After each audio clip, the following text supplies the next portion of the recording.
ሰላም ሰላም እንዴት ናችሁ? ውድ የሀሁ አካዳሚ ቻናል ቤተሰቦች፣ ይህ የሀሁ አካዳሚ ቻናል የኦንላይን ትምህርት ቤት በመሆን እያገለገለ ይገኛል።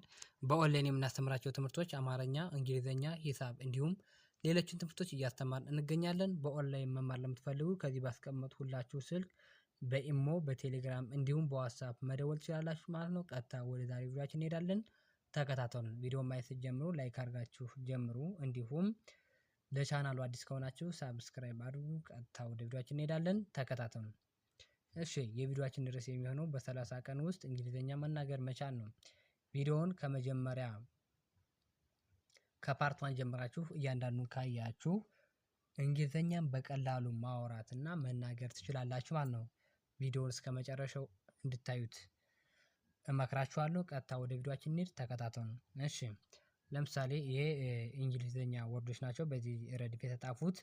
ቀጣይ ይሄ ደግሞ እንዴት ማንበብ እንደምንችል ነው። እንግሊዝኛ ጀማሪ ለሆናችሁ በቀላሉ ለእንግሊዝኛ ጀማሪ ሆናችሁ አማርኛ ማንበብ ለምትችሉ ከዚህ ጋር የእንግሊዝኛ ወርዱ በአማርኛ ጽፌዋለሁ። ለምሳሌ ይሄ ክሊር ይላል። ይሄም ክሊር ነው አማርኛው የሚለው ምክንያቱም በቀላሉ ማንበብ እንድትችሉ ነው። ይሄን በአማርኛም በጎን የጣፉት ማለት ነው። ከዛ ይሄ ደግሞ ትርጉሙ ነው። ትርጉሙ ይሄ እንግሊዝኛ ወርዱ ሲሆን ይሄ ደግሞ እንዴት ማንበብ እንደምንችል ነው። እንዴት ማንበብ እንደምንችል። ከዛ ይሄ ደግሞ የእንግሊዝኛ የወርዱ ወደ አማርኛ ሲተረጎም ነው። ይሄ ሲተረጎም ይሄም እንደዛው ማለት ነው። የእንግሊዝኛ ወርዱ ሲሆን ይሄን ደግሞ ማንበብ እንዴት እንደምንችል ሲነበብ ነው። ከዛ ይሄ ደግሞ ትርጉሙ ነው። እሺ፣ አንድ ባንድ እንይ። ለምሳሌ ይህ ክሊር ተብሎ ይነበባል። ክሊር ክሊር ማለት ነው። ዋት ኢዝ ዘ ሚኒንግ ኦፍ ክሊር? ክሊር ማለት አማርኛም ከዚህ ጋር ሲነበብ ክሊር ብለን ጽፈናል። ክሊር ማለት ግልጥ ነው። ግልጥ የሆነ ነገር ክሊር ማለት ግልጥ ማለት ነው። ወይም ግልጥ የሆነ ነገር ግልጥ ማለት ነው። ክሊር ማለት ግልጥ የሚል ትርጉም አለው ማለት ነው። ክሊር ማለት ግልጥ የሚል ትርጉም አለው። የአማርኛ ትርጉሙ ምንድነው? ግልጥ የሚል የአማርኛ ትርጉም አለው ማለት። ይሄ ደግሞ ክሊን ተብሎ ይነበባል። ክሊን። እሺ፣ ክሊን የሚል ትርጉም አለው። ክሊን ተብሎ ማለት ይቅርታ፣ ክሊን ሲነበብ ነው ክሊን የሚል ትርጉም አለው ያልኩት በስተት ነው። ክሊን ተብሎ ይነበባል። ክሊን፣ ይህን ክሊን ብለን እናነባዋለን። በአማርኛው ከዚህ ጋር ክሊን ተብሎ ነው የሚነበበው። ትርጉሙ ማጽዳት ነው። ክሊን ማለት ማጽዳት የሚል የአማርኛ ትርጉም አለው ማለት ነው። ክሊን ማለት ማጽዳት የሚል ትርጉም አለው።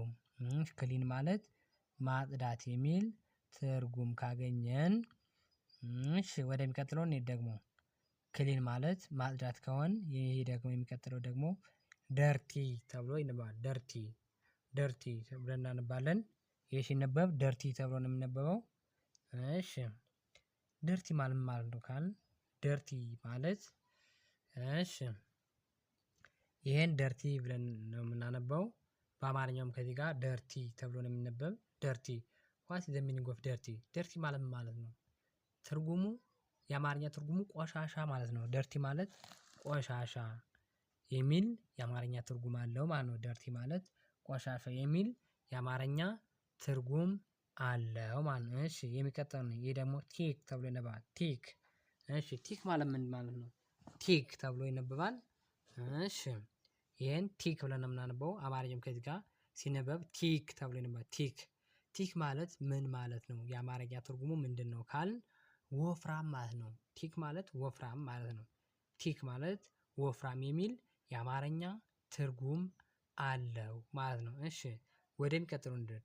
ይሄ ደግሞ ቲን ተብሎ ይነበባል። ቲን። ይሄን ስናነብ ቲን ብለን ነው የምናነበው። ቲን አማርኛም ከዚህ ጋር ሲነበብ ቲን ብለን እናነባለን።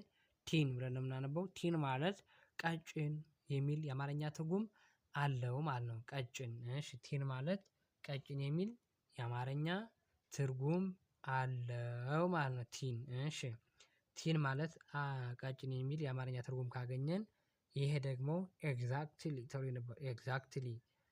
እሺ፣ ይሄን ስናነብ ኤግዛክትሊ ብለን ነው የምናነበው። ኤግዛክትሊ ማለት ነው። አማርኛውም ከዚህ ጋር ሲነበብ ኤግዛክትሊ ተብሎ ነበር። ኤግዛክትሊ ብለን ነው የምናነበው።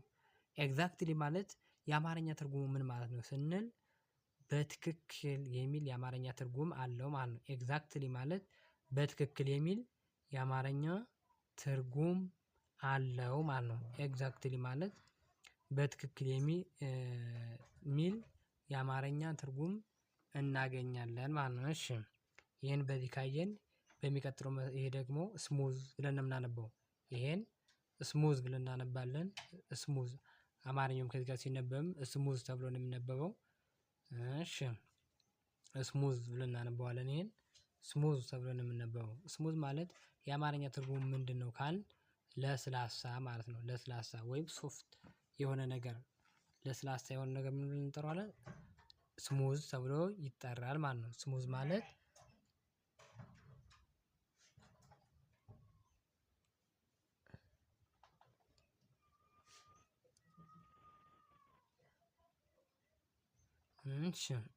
ይሄን ስሙዝ ብለን ነው የምናነብ።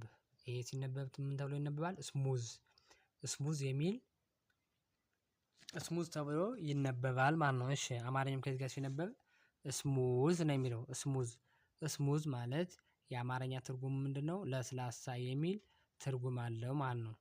እሺ ስሙዝ ማለት ትርጉሙ ምንድነው? ለስላሳ የሚል ትርጉም ካገኘን የሚቀጥለው ደግሞ ይሄ ራፍ ተብሎ ይነበባል። ራፍ ይሄን ራፍ ብለን እናነባዋለን። ራፍ አማርኛም ከዚህ ጋር ሲነበብ ራፍ ተብሎ ይነበባል። ራፍ ማለት ምን ማለት ነው ካልን ራፍ ማለት የአማርኛ ትርጉሙ ሻካራ ማለት ነው። ሻካራ ሻካራ ወይም ወጣ ገባ ያለው ነገር አለ አይደል? ለእጅ ለስላሳ ያልሆነ ነገር ሻካራ ብለን እንጥረዋለን። ራፍ ማለት ሸካራ ማለት የሚል ትርጉም አለው ማለት ነው። እሺ የሚቀጥለው ይሄ ደግሞ ብራይት ተብሎ ይነበባል። ብራይት እሺ ብራይት ማለት ነው። ብራይት ማለት እሺ ይሄ ብራይት ተብሎ ይነበባል። በአማርኛውም ከዚህ ጋር ሲነበብ ብራይት ነው የሚለው። ብራይት ብራይት ማለት ነው። የአማርኛ ትርጉሙ ብሩህ ወይም ብርሃን ማለት ነው።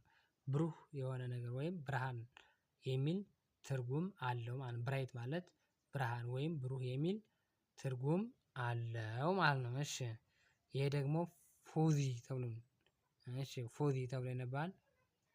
እሺ ፉዚ ብለን ነው የምናነበው። አማርኛው ከዚህ ጋር ፉዚ ተብሎ ይነበባል። ፉዚ ማለት የአማርኛ ትርጉሙ ምንድነው ስንል ደግሞ እሺ ፉዚ ማለት ደብዛዛ ማለት ነው። ደብዛዛ ደብዘዝ ያለ ነገር ማለት ነው። ከለሩ በደንብ የማይለይ እሺ ደብዛዛ የሚል ትርጉም አለው። ፉዚ ማለት ደብዛዛ ማለት ነው። ደብዛዛ ፉዚ ማለት ደብዛዛ የሚል ትርጉም ካገኘን የሚቀጥለው ደግሞ ይሄ ሻርፕ ተብሎ ይነበባል። ሻርፕ ይሄ ሻርፕ ተብሎ ነው የሚነበበው። ሻርፕ ማለት በአማርኛውም ከዚህ ጋር ሲጻፍ ሻርፕ ነው። ይኸው ሻርፕ ማለት ትርጉሙ ሹል ማለት ነው። ሹል ሹል ማለት ነው። ሻርፕ ማለት ሹል ማለት ነው። እሺ ይሄ ደግሞ ፌር ተብሎ ይነበባል። ፌር ፌር ማለት እሺ ሲነበብ ፌር ተብሎ ይነበባል። አማርኛውም ከዚህ ጋር ፌር የሚል ነው ማለት ነው። ፌር ማለት ነው። ፌር ማለት ሚዛናዊ ማለት ነው። ወይም ፍትሃዊ ወይም ሚዛናዊ የሚል ትርጉም አለው ማለት ነው። ፌር ማለት ሚዛናዊ ወይም ፍትሃዊ የሚል ትርጉም አለው ማለት ነው። እሺ ይሄን በዚህ ካየን የዛሬ ቪዲዮአችን ከዚህ ይበቃናል ማለት ነው። ውድ የቻናል ቤተሰቦች የዛሬ ቪዲዮአችን ይህን ይመስል ነበር። በኦንላይን መማር ለምትፈልጉ ከዚህ ባስቀመጥኩላችሁ ስልክ በኢሞ በቴሌግራም እንዲሁም በዋትሳፕ መደወል ትችላላችሁ ማለት ነው። በኦንላይን የምናስተምራቸው ትምህርቶች አማርኛ፣ እንግሊዘኛ፣ ሂሳብ እንዲሁም ሌሎችን ትምህርቶች እያስተማርን እንገኛለን። በአዲስ ቪዲዮ እስክንገናኝ ድረስ መልካም ጊዜ ይሁንላችሁ። ሰላም ሁኑ።